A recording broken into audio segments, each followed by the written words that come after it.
The Buffalo Bills and Tampa Bay Buccaneers just finished up what is probably the early leader for the Game of the Year award. And this was both a game where offensively you saw incredible scoring ability from Tampa Bay. It was led by Sean Tucker today. He had 3 touchdowns, 2 of them on the ground, one of them on a catch and run for 28 yards.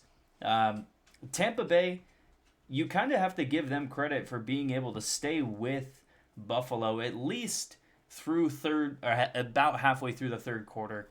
But after that point was when Buffalo really started to take off and put the points up on the board.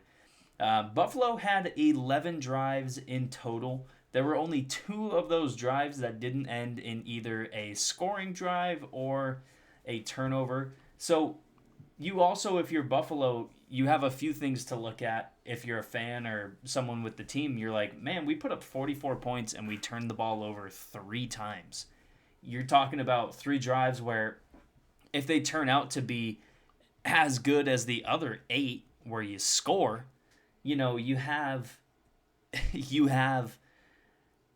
upwards of 50 to 60 points. And again, that's like a crazy, what if scenario to bring up, but that's how good the offense looked today. And it was Josh Allen leading it through the air.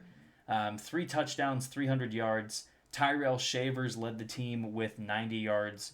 And James Cook and Ty Johnson, it was really a great showing from them as guys in the backfield leading a passing attack. They had close to half of the total passing yards that Josh Allen had in total. And defensively for Buffalo, it still was not a great performance against the run.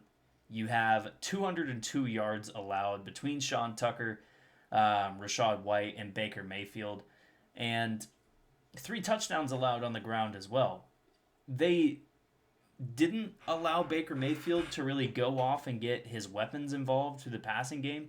Emeka Ibuka, 5 catches for 40 yards. Sterling Shepard, 4 catches for 54 yards.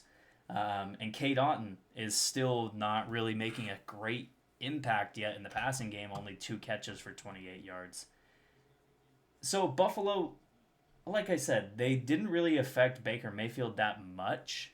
I'm sorry, they didn't allow Baker Mayfield to do that much and be that effective.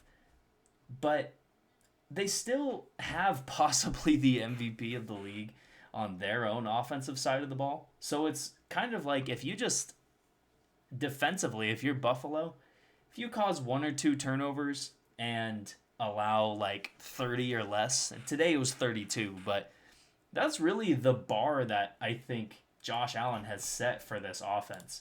Yes, there's been some disappointing games like last week against the Dolphins where they only score 13 points and they lose by 17 on the road. But you look outside of that performance. I mean, today is 44 points. A few weeks ago against Kansas City, it was 28. The week before that against Carolina, it was 40. And to start this season, the Buffalo Bills started with 4 straight games of scoring 30 or more points. So, that's the type of offensive capability that this team can impose upon an opposing defense week in and week out. It's those games where it's also against the worst competition on their schedule, like Miami or like Atlanta. The New England game, I'm not going to say was a bad performance. They put up 20 points against a good New England team. That kind of started New England's run to where they are now. But the other 2 losses, Miami and Carolina, they've sort of played down to their competition. And that's why today it's not super surprising to see them beat Tampa Bay and have this great of a offensive performance as they did. I would say, though, that defensively, I mean, something will probably need to change because they only sacked Baker Mayfield 1 time.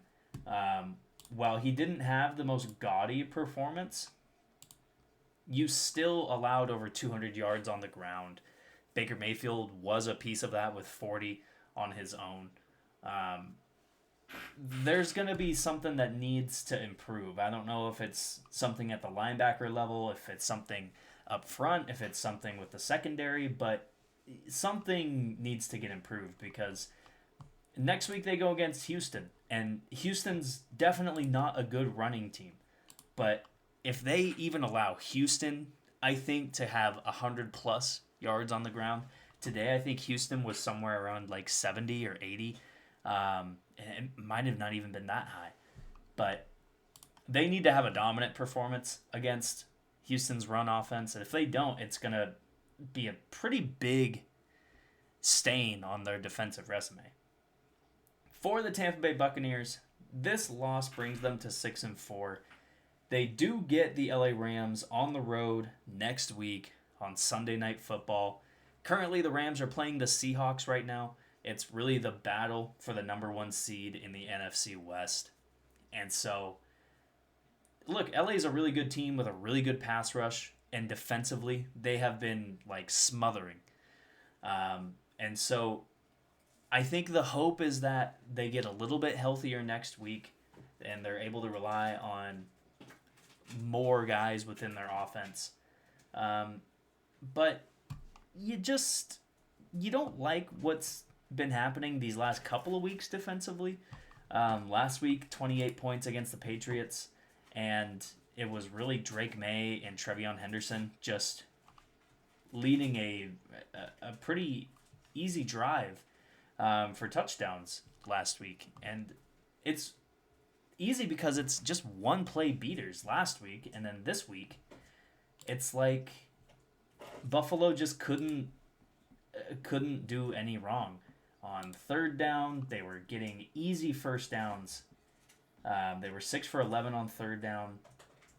And so Tampa Bay, just defensively, you hope to see a little bit of an improvement next week against the LA Rams, but it definitely gets more difficult. I think Buffalo's weapons, they're a little bit depleted. Keon Coleman didn't play today. I don't believe Dalton Kincaid played today.